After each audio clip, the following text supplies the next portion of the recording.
గత 10 సంవత్సరాల్లో ఏ విధంగా హైదరాబాద్ డెవలప్ అయింది ఏం చెప్తారు? Before KTR after before KCR after KCR గురించి ఆలోచించాలి first of all. Before KCR ఎవరు ఏ నాయకుని తిట్టుకోలేదు, ఏం జరగలేదు. ఇప్పుడు ఆఫ్టర్ కేసీఆర్ ఇది మన రేవంత్ రెడ్డి వచ్చారు, మీకు తెలిసిందే. ఇక్కడ మనకి ఇప్పుడు జరుగుతుంది ఏంటంటే హరాజకం. ఆఫ్టర్ రేవంత్ రెడ్డి అన్నప్పుడు జనాలు కూడా ఎప్పుడు ఎవరిని తిట్టలేదు నాయకుల్ని. ఆఫ్టర్ రేవంత్ రెడ్డి వచ్చాకనే జనాలు అందరూ కూడా రేవంత్ రెడ్డిని తిట్టడము, హైడ్రా కానీ ఎక్సెట్రా వైజెడ్. ఐ థింక్ పాలన పరంగా అయితే I think we're seeing the worst phase. అంటే ఐటీ ఎంప్లాయీస్ విషయంలో కూడా చాలా వరకు ఇబ్బందులు పడే అవకాశం పడుతుందని కనిపిస్తుంది. కానీ నిజంగా ఇబ్బందులు పడుతున్నారా ఈ కాంగ్రెస్ ప్రభుత్వం అధికారంలోకి వచ్చిన తర్వాత? స్ట్రగల్ ఉంది. ఇంతకుముందు డెవలప్మెంట్, ఇప్పుడు డెవలప్మెంట్ గురించి మాట్లాడితే I think this is nothing అనమాట. ఈ ఇప్పుడున్న ఈ ప్రభుత్వం చేసేది అంత ఏం లేదు.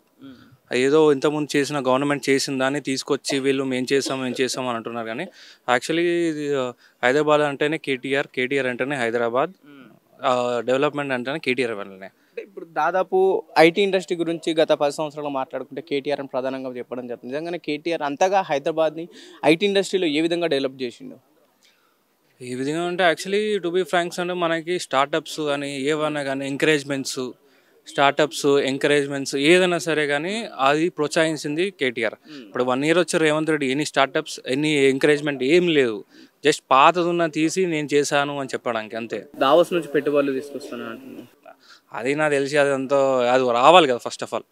ఐ థింక్ అది రాదు. అది జస్ట్ ఆయన చంద్రబాబు సపోర్ట్తో పోయేస్తాను. చంద్రబాబు పక్కన వెళ్ళాడు, వాళ్ళతో పోయి మాట్లాడారు. నలుగురు ఇంగ్లీష్ మాట్లాడారు. సీరియల్ చూసారా? రేవంత్ రెడ్డి మాట్లాడుతుంటే మన వాళ్ళు నవ్వుతున్నారు, పక్కన చంద్రబాబు నవ్వుతున్నారు, పక్కన మహారాష్ట్ర సీఎం నవ్వుతున్నారు. ఇప్పుడు రీసెంట్గా చేసిన వాక్యాలు ఏంటంటే నేను పొలిటీషియన్ కాబట్టి నాకు పాలసీ మేకింగ్ తెలుసు, నాకు ఐటీ విషయం అన్ని తెలవాల్సిన అవసరం లేదని రేవంత్ రెడ్డి చెప్పడం జరిగింది. దీన్ని ఎలా చూడొచ్చు?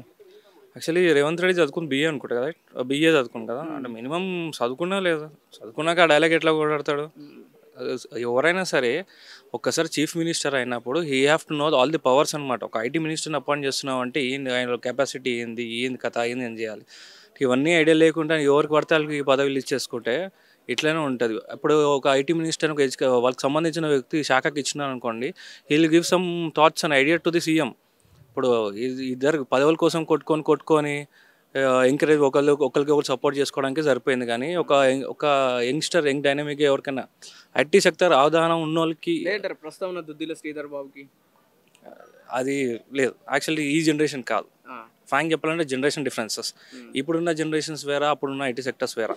Present generation is a fast growing generation అనమాట. ఇప్పుడు మనం పాతలు తీసుకొచ్చి అగైన్ సిస్టమ్ ముంగట ఆన్ చేయాలంటే ఏం చేస్తారు వాళ్ళు? జస్ట్ పవర్ బటన్ వస్తారు తప్ప what they do is nothing అనమాట. వాళ్ళకి ప్రస్తుతం ఉన్న ఈ ఐటీ శాఖ మంత్రికి కావచ్చు లేదా సీఎం గారికి ఈ ఐటీ మీద అంత గ్రిప్ లేదంటారా? లేదు, నో అబ్జల్యూట్లీ నో అనమాట.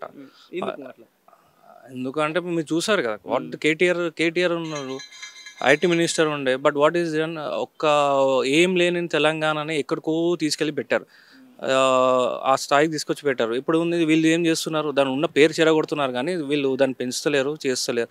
మొత్తం ఏం చూసినా ఎవరి మీద రుద్దాలా, ఎవరి మీద కేసులు వేయాలా, ఎవరి మీద కొట్లాడుకోవాలా, దీని మీద ఉన్న ఫోకస్ ఉంది. కానీ డెవలప్మెంట్ మీద ఫోకస్ ఇస్ నథింగ్, జీరో.